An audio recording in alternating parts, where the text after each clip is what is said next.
estava até recapitulando ele cedo, preocupado com o estudo, estava recapitulando ali, até estava falando no Diácono Zé Vicente, ele estava falando sobre a questão de uso de celular de igreja. Nós viver usando o celular, pode ter certeza absoluta, não estou respondendo no WhatsApp, não. É porque o meu sermão normalmente chega aqui. Então, o lance da mensagem eu vou ter que recapitular para hoje. O André tem um papelzinho lendo, né? Eu fico lendo no celular. Então, estava ali meditando e pensando. Ele me ligou ontem cedo, e vamos orar por ele, pela família dele. Ele perdeu um parente ontem, e ele foi para a Fabriciana e ajudar a família dele, que é preciso, Foi um primo, mas às vezes tem que usar primo não é parente, não, é parente assim. É sobrinha do dele, o pai, alguma coisa assim. E é membro da família, senão não estaria lá. Então vamos ver esse momento, vamos orar pela família do presbítero André, pela vida dele. Pai querido, Pai amado, te somos gratos a Deus, porque verdadeiramente o Senhor tem cuidado de nós. O Senhor tem mostrado esse amor, essa graça, essa misericórdia. E te pedimos, ó Pai, em nome de Jesus agora, pela vida do teu servo, pela família dele, que perdeu um ente querido, Pai. Deus, que o Senhor esteja confortando, dando o consolo necessário nesse momento, através da ação do Espírito Santo do Senhor.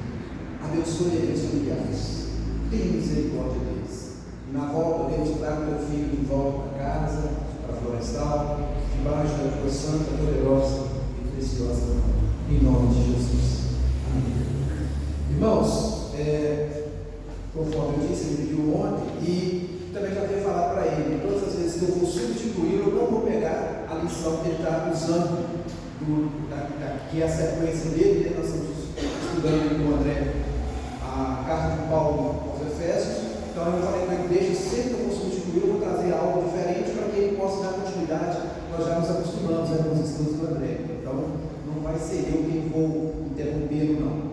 Então, peguei o estudo da Igreja Presbiteriana de Indaiatuba, do pastor Paulo Gerson. Eu já usei esse estudo há um tempo atrás aqui, eu achei muito interessante. Eu quero compartilhar com vocês, lembrando que tem quase 2 anos com esse estudo, então o número de pessoas, o fluxo já mudou, graças a Deus, tem muitas pessoas novas aí. Então, eu quero compartilhar com vocês para hoje, com esse tema, endireitando os caminhos pela palavra.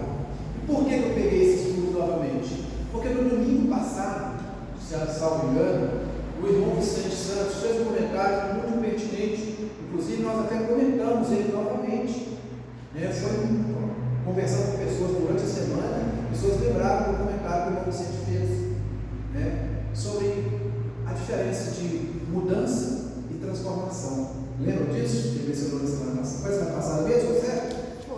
E é muito interessante. E aí eu fiquei curioso também, eu fui pesquisar a diferença de melhora, mudança e transformação. A melhora, ele pode piorar rapidamente. A mudança, ele pode levar algum tempo para voltar a ser o que era antes. E a transformação, nunca mais ele vai voltar a fazer o que fazia antes. Nunca mais vai acontecer, porque houve realmente uma transformação. E isso me chamou a atenção e me veio esse estudo na cabeça, imediatamente.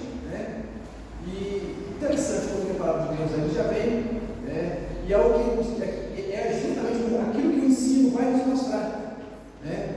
Então, nós vamos meditar, no mesmo formato, podem levantar a mão, podem me interromper, tá? Podem colaborar, porque nós não sabemos mais do que vocês, eu não sei mais do que vocês, eu não sei tudo, não sou obrigado a saber tudo.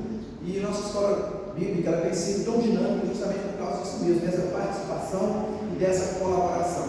Okay? O nosso texto base será no livro de Josué, no capítulo 1, do versículo 1 ao 9.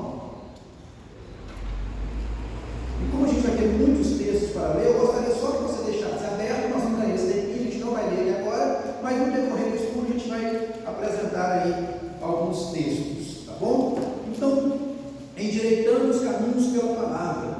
Isso significa que o nosso alvo, nossa proposta é reconhecer o Senhor em todos os nossos caminhos. Josué capítulo 1, do 1 ao 9. Tá? Então, o que isso significa? Endireitar os caminhos pela palavra. Isso significa que o nosso alvo, a nossa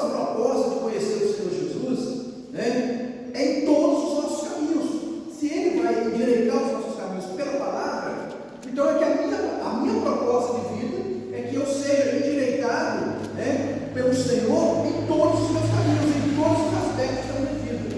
Vamos ler, fiquem atentos, vamos começar, sempre começa, já vou começar de cá, Paulinho. Provérbios capítulo 3, versículo 6. Enquanto isso, Magda, vai abrindo para nós 2 Samuel, capítulo 22, do versículo 31 ao 33. 2 Samuel, capítulo 22, versículo 31 ao 33. E a irmã Flora, Salmo, esqueci também embolado mesmo, Salmo 18, versículo 30 ao 32. Pai, que parece faltando só um tracinho aqui. Salmo 18, versículo 30 a 32. Vou deixar esses textos por enquanto, depois a gente vai pegar mais. Primeiro, é que a nossa proposta, nós temos que reconhecer o Senhor em todos os nossos caminhos. Provérbios 3, versículo 6. Provérbios, capítulo 3, versículo número 6. Em 6. Isso. Reconhecê-lo em todos os teus caminhos, e ele endireitará as tuas veredas. Então, se nós reconhecemos ao Senhor, a proposta é que nós venhamos no nosso caminho em todos. Mas quem ensina no seu trabalho também? Na escola? Mas eu preciso ser crente na escola? Eu preciso fazer isso na faculdade? Mas e quando eu estou numa roda com outras pessoas falando de outros assuntos? Não, é em todos os caminhos. Não é meio termo. Eu não vou querer que o Senhor, eu não vou reconhecer o Senhor somente que dentro da igreja. Porque, irmãos, infelizmente, é isso que está banalizando o Evangelho de Cristo. Ele não vai acabar, o Evangelho não vai morrer porque ele não é meu. Ele não é do Marquinhos, ele não é do Ricardo, ele não é do Paulo, ele é de Cristo. Mas nós, como ouvintes e praticantes do Evangelho do Senhor Jesus, precisamos entender isso. Que o nosso alvo, que a minha proposta tem que ser reconhecer o Senhor Jesus em todos os teus caminhos. Todos. Não é quando eu quero. Não, isso me convém. É isso que tem gerado esse Evangelho. Já estou falando do Evangelho da inclusão. Não existe Evangelho da inclusão. Jesus não foi inclusivo. Jesus foi misericordioso. E depois que as pessoas tomavam a decisão e vinham servir a Jesus, eles vinham como estavam, mas eles não permaneciam como chegavam. Em todos os seus caminhos tinha que haver mudança. A proposta do Senhor Jesus era essa. Essa animada, só quando eu sei. Vou falar, filho. Não sei se eu estou certo. Essa questão de nós falei, Jesus não foi inclusive, Ele é o Criador de todas as coisas. Isso. Não tem jeito de incluir alguém numa coisa que ele mesmo criou. Já está ali. Ele que criou. Então, Ele é Senhor de todos. Ele é o Criador de tudo. Eu não preciso. Não tem como. Exatamente. Jesus, me inclua aí, porque eu sou diferente. Me inclua por isso. Não, você não tem que dizer. Jesus não foi inclusivo. Principalmente com os pecados das pessoas. Ele não foi inclusivo, ele foi misericordioso. Vamos pegar um exemplo clássico da Bíblia, nós vamos ver a misericórdia operante, ativa do Senhor Jesus. A mulher adúltera queria apedrejar. Às vezes alguém poderia dizer assim: nossa, ele perdoou, está vendo? Ele perdoou a mulher adúltera. Perdoou, claro. Mas o que ele falou para ela no final? Vai, não pegues mais, ou seja, não fazes mais não. Imagina ele falando: da próxima vez eu te deixo apedrejar, não faz mais não, vai descer a pedrada. Sabe? Então não tem inclusão. Como Paulo falou, ele já criou tudo, ele tem que incluir mais nada na criação. Tudo que ele fez é bom. A Bíblia fala, Deus fez e viu Deus que era bom. Pronto, tudo que Deus fez, ele viu que era bom. E quando se quer incluir, é algo que não existe. É algo que não existe. As pessoas querem, para querer incluir, vamos incluir tal coisa. Não, porque o Evangelho é. Não é. Não é. O Evangelho não é o que eu quero. O Evangelho não é o que eu penso. O Evangelho é o que Jesus fala que é. Eu sou aquilo que a Bíblia diz que eu sou. Eu me lembro há muitos anos atrás, terminava a escola bíblica, eu chegava em casa correndo na época para ouvir sempre essa frase final. Na época, o pastor Márcio Valadão encerrando a escola bíblica da Batista da Colina.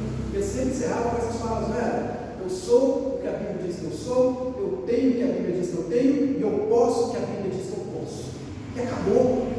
E ponto final. Eu não posso mais do que aquilo que a Bíblia diz que eu posso.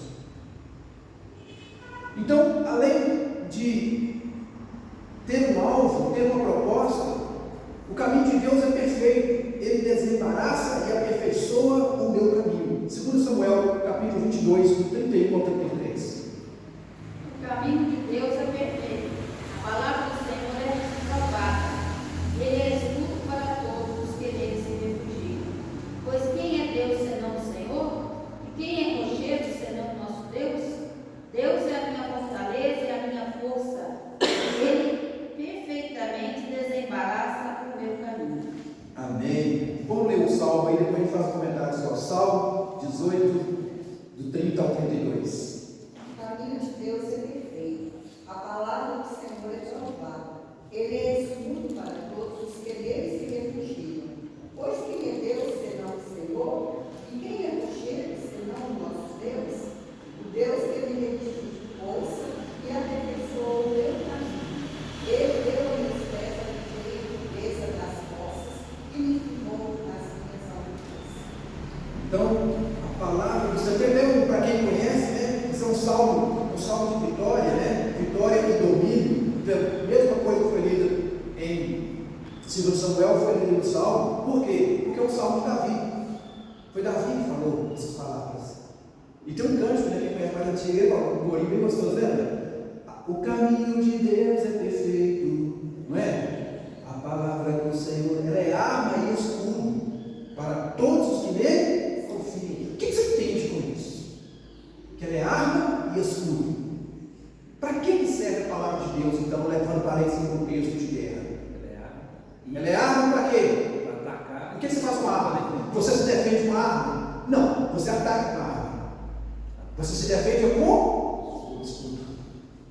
Então ela serve para as batalhas espirituais.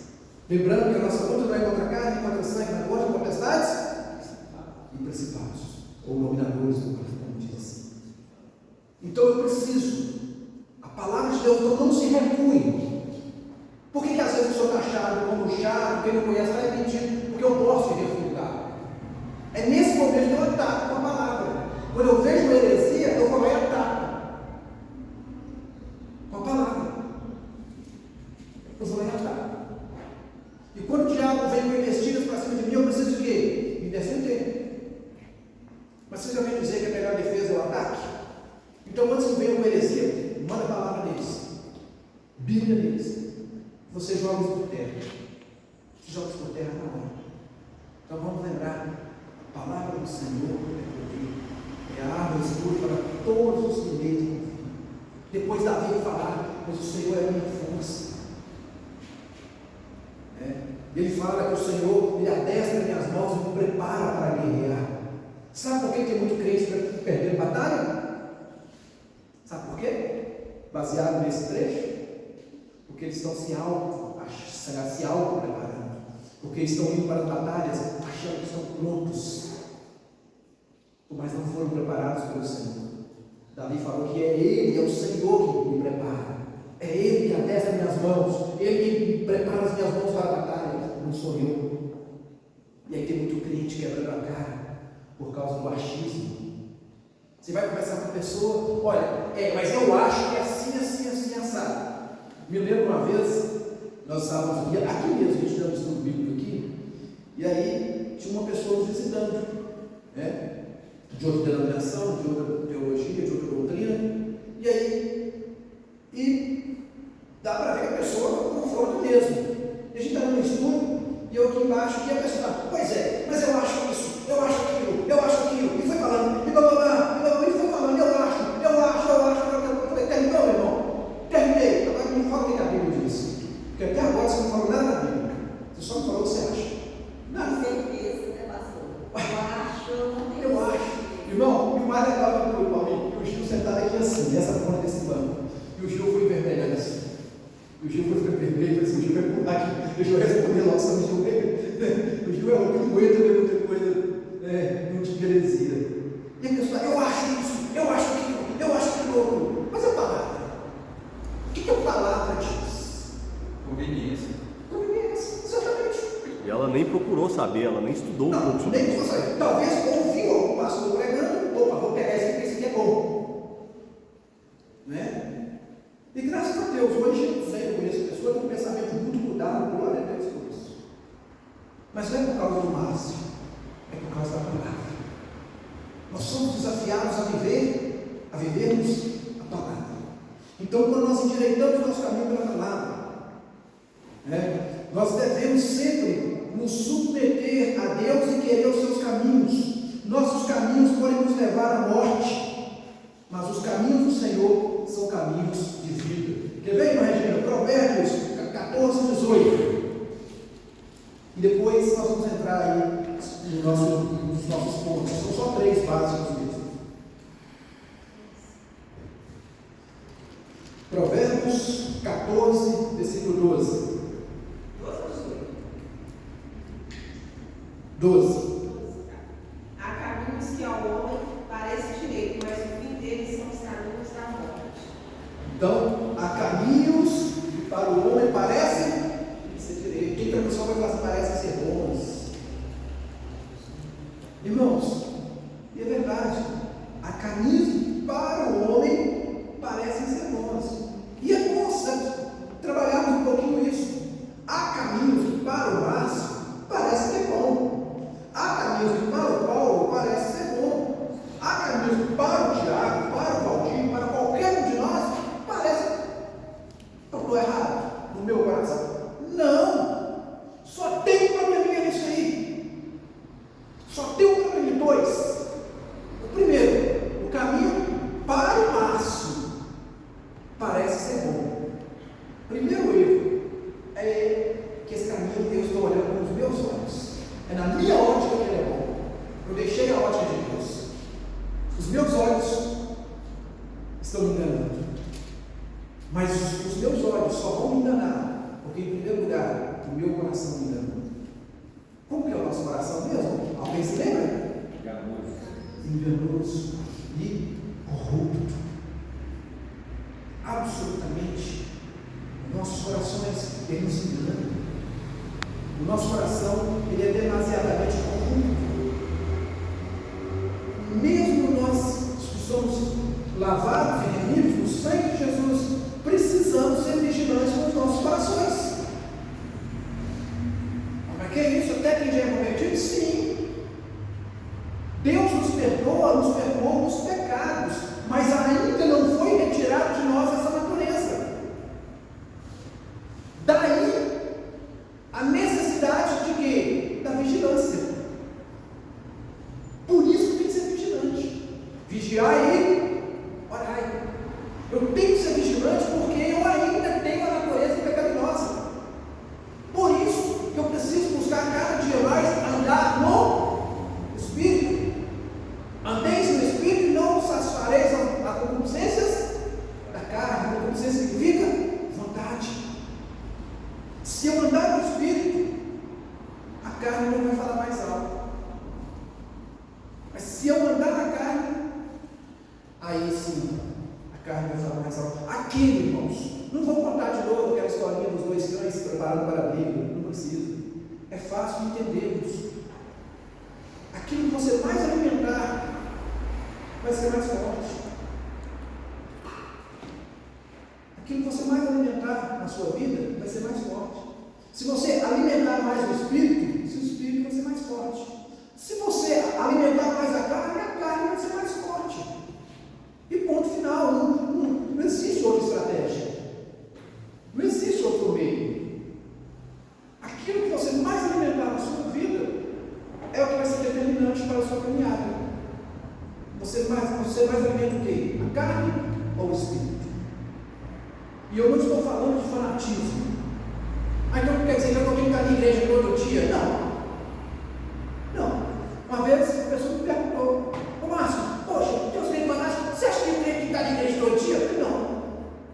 Mas por que você acha? Porque não tem culto todo dia. Você está em culto todo dia? Não tem todo dia. Mas dentro da medida que possível, nos dias que tiver, se o seu trabalho permitir, se a sua condição física permitir, vá para a igreja.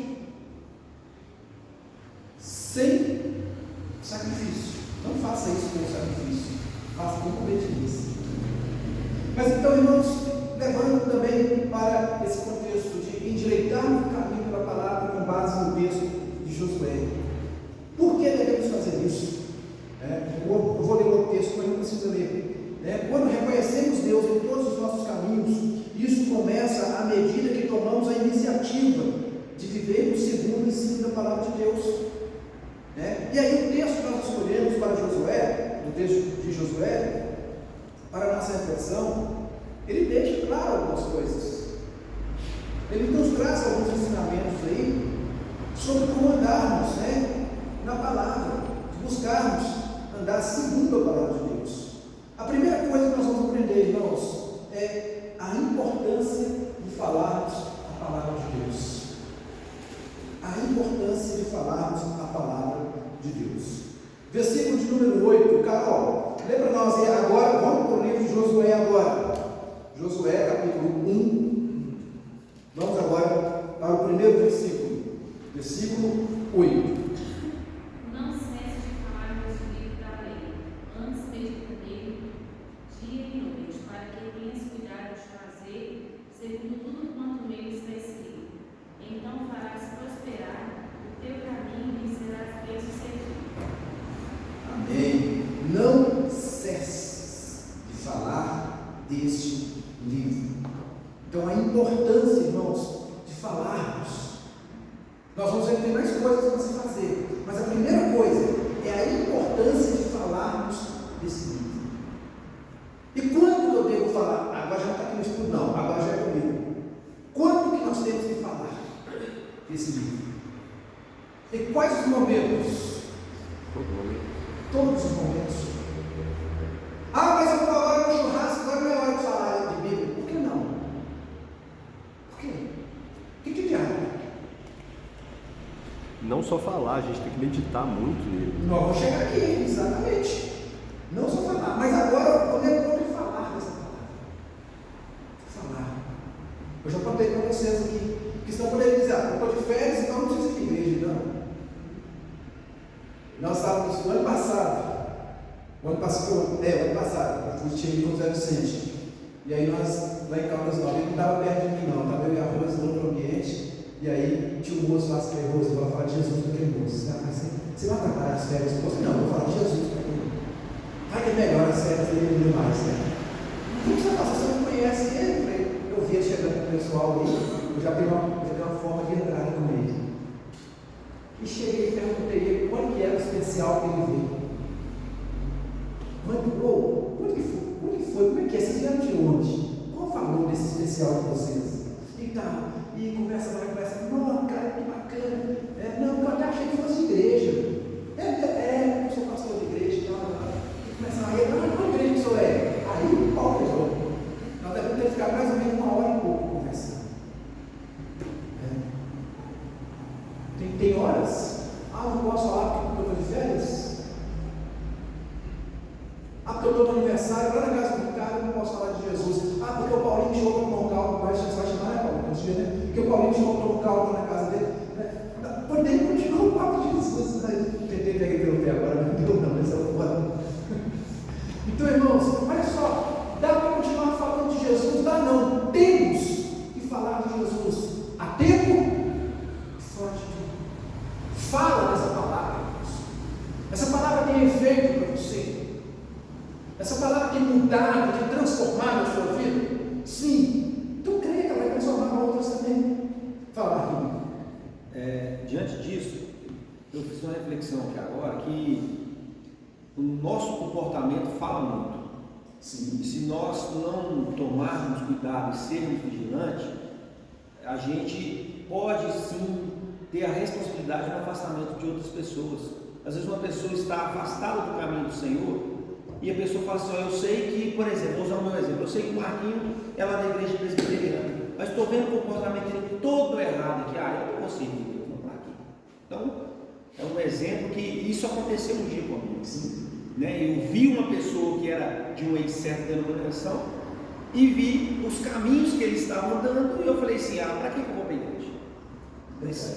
Por causa do testemunho errado dele. Então nós devemos ter cuidado em falar, nossa própria atitude também, e o comportamento fala muito. Mesmo porque a nossa régua é bem mais baixa, né? Nós somos medidos, né, e cobrados muito mais. Né? Nós vamos ver isso daqui a pouquinho. Parece que, gente, eu confesso que eu não mostrei o Marquinhos estudo antes. O Deus falou para nós que no terceiro ponto, praticamente, não mostrei ele, que pensa. É isso, e o caminho é esse. Mas vamos lá. Por que eu tenho que falar essa palavra? Eu tenho que falar porque o Senhor ordena. Não é simplesmente porque eu sou um bom pregador, ou porque eu sou um evangelista, ou porque eu acabei de me converter, eu gosto disso. Não, o Senhor ordena. Quer ver? Vamos lá, Tiago. Deuteronômio, livro de Deuteronômio, capítulo 6, do versículo 6 ao versículo 9. Essas palavras que hoje te ordeno estarão no teu coração. Tu as inculcarás a teus filhos, e delas falarás assim, sentado em tua casa, e andando pelo caminho e ao deitar e ao levantar. Também as atarás como sinal na tua mão, e te serão no teu frontal e os olhos, e as escreverás nos umbrais de tua casa e nas tuas portas. Olha só, irmãos, vamos dar uma ênfase aqui no versículo 7. Tu as inculcarás a teus filhos, e delas falarás assentado em tua casa, e andando pelo caminho, e ao deitar-te e ao levantar-te. O que nós aprendemos com isso? Primeiro, nós aprendemos que essa palavra precisa ser começando dentro da nossa casa. Tem que começar dentro de casa. Segunda coisa que nós aprendemos aqui, e delas falarás assentado em tua casa. Primeiro, no âmbito geral, lógico, que aqui o autor dá uma ênfase aos filhos, mas depois ele vai falar em toda a tua casa. Poderíamos abranger aqui a nossa parentela, mas ele vai falar mais, e andando pelo caminho. Não basta ser crente só dentro de casa. Eu não tenho que pregar a palavra só dentro da minha casa, eu tenho que pregar por onde eu estiver. Por isso que Jesus, quando traz ali a grande comissão, quando ele traz a ordem do evangelismo mundial, ele diz: ide por todo caminho. Olha, ide por todo mundo, perdão. E esse ide aí, às vezes as pessoas pensam que é só para os missionários, que vão para a África, ou dentro do próprio Brasil, que vão para o campo, que vão para o canto, que vão para o outro. Não. Esse ide aí é justamente isso, é andando. O significado original do ide aqui é andando, ou indo. Para onde você for, o Senhor já te ordenou, já me ordenou que pregássemos a palavra. Nós vamos ver, irmãos, Jesus pregou a palavra. Jesus pregou a palavra. É importante que falemos a palavra de Deus em todas as situações. É recomendado verbalizá-la. A palavra de Deus é sempre preciosíssima. Vamos lá, irmão Valdir, está com o bebê atrás, não faço aí? Lê para nós, Lucas 8, versículo 11. 8, 11? Isso. Depois, a Simone, já fica aberto aí, em Isaías 55, versículo 11. Pode deixar aberto, tá? Só não precisa ler de uma vez. Lucas capítulo 8, versículo 11.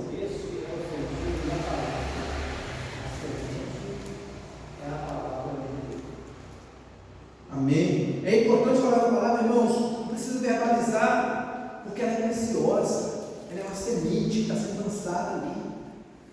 Ela é preciosa. E o que é melhor, nós sabemos o que é que ela não voltará vazia. Isaías 55, versículo 11 aí, Simone. Assim será a palavra que sai da minha boca. Ela não voltará para mim vazia. Antes, para o que me apraz, e prosperará naquilo para que a enviei. Então, irmãos, ela não vai voltar vazia. Para aquilo que ela foi enviada, ela vai surtir um efeito. Para aquilo que Deus determinou que fosse, ela vai acontecer. E ponto final. Então, o meu papel, a minha obrigação, eu sempre falo isso até com as pessoas, nós só precisamos tomar cuidado com algumas situações, de acharmos que nós é que vamos mudar as pessoas. Eu sempre falo isso. As pessoas hoje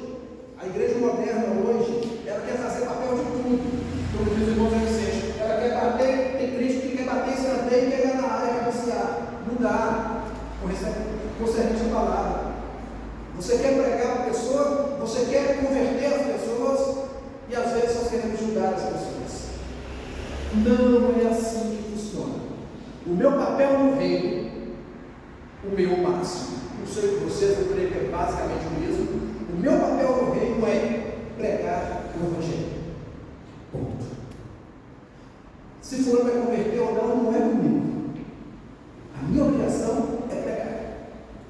A obrigação da Magda, seja aqui, seja no trabalho dela, eu já vi ela várias vezes no trabalho dela, é pregar a palavra. Se a pessoa vai converter ou não, né, Magda? Não é problema assim. Essa questão aí já é do Espírito Santo de Deus. E se ela vai para o inferno ou não, aí já é questão de juízo. Aí já é com Deus. Ah, mas eu faço frente de cá, irmão. Você só lançou a semente. Aquela sementinha pode estar germinando. Mas antes dela germinar para cima, ela germina para baixo. Eu não sabia disso. Eu vi há pouco tempo. Uma semente, um estudo mostrando a semente, antes dela florescer para cima, ela germina para baixo. Provavelmente está nas raízes, né? Então, é interessante isso. Como que você vai querer que uma pessoa floresça se ali raiz é tem? As pessoas já querem que fala hoje, calma, deixa que ela parar de germinar. A palavra vai germinar. Mas no tempo dela, no tempo de Deus, não no seu. E é muito comum, não é nem por maldade nossa, não. Às vezes de falarmos, principalmente para os nossos familiares, né? de ficarmos tristes, porque nós estamos tristes. Quando nós falamos, as pessoas parecem não estar dando ouvido. Mas a palavra não vai voltar vazia, ela vai voltar segundo o propósito de Deus. Fala, Tiago. Meditando aí na palavra, na introdução que você falou para a gente aí, eu acho que nós até conseguimos ir até o mudar, mas o transformar somente Deus. Né? Exatamente, porque o máximo, como a gente fala, eu falo isso muito para a paz, mas serve para todos nós. O máximo que nós vamos chegar na pessoa é no ouvido dela. No coração é o Espírito Santo. No ouvido eu posso até ajudar a mudar em algumas coisas, mas realmente não vou transformar. A transformação vem de Deus. Talvez com um conselho eu possa ajudar até melhorar, às vezes até mudar por algum tempo, mas transformar eu não vou conseguir transformar essa pessoa. Esse papel não é meu. Então, primeiro, a importância de falarmos a palavra de Deus. Em segundo lugar, a importância de meditarmos na palavra de Deus. Isso é fundamental. E agora eu tenho que contar uma ilustração que já contei aqui outras vezes, pequenas vezes, vou ter que contar mais uma vez. Porque às vezes as pessoas leem a palavra de Deus como se lê um livro qualquer. E nós aprendemos aqui que não é apenas ler. Deus não dá uma ordem para Josué de apenas ler essa palavra. A ordenança aqui é para ele meditar. E tem algo aí, tem um agravante aí, um atenuante aí. Não é somente meditar, mas quando eu vou meditar nessa palavra? Versículo 8 está dizendo aí. Versículo 8 de Josué está dizendo: como que eu vou meditar nessa palavra? Quando eu vou meditar nessa palavra? De dia e noite. Então não adianta, por isso que eu falei. Em qualquer ambiente, em qualquer lugar que você estiver. E por que é importante meditar? Qual é a diferença de meditar e apenas ler? Refletir. Porque eu vou refletir. Né? Eu leio, tá bom. Agora eu vou refletir. E quando eu vou refletir sobre alguma situação, isso pode me levar a decisões. Os fariseus, eles só ficaram na primeira parte. É só liam. O fariseu lia. Os escribas eram copistas da lei. Eles copiavam a lei para passar para o povo. Mas eles só copiavam, eles não meditavam. Por isso que eles não praticavam, que é o terceiro ponto, vamos chegar daqui a pouco, o Marquinhos já deu o feedback para nós muito bom aí. E é isso que nós temos que entender. A palavra não é apenas ler, é meditar. E quando eu tenho que meditar? De dia e de noite. E aí, a ilustração prevista. Um rapaz no aeroporto resolveu, no aeroporto internacional, viu um judeu, né? Conheceu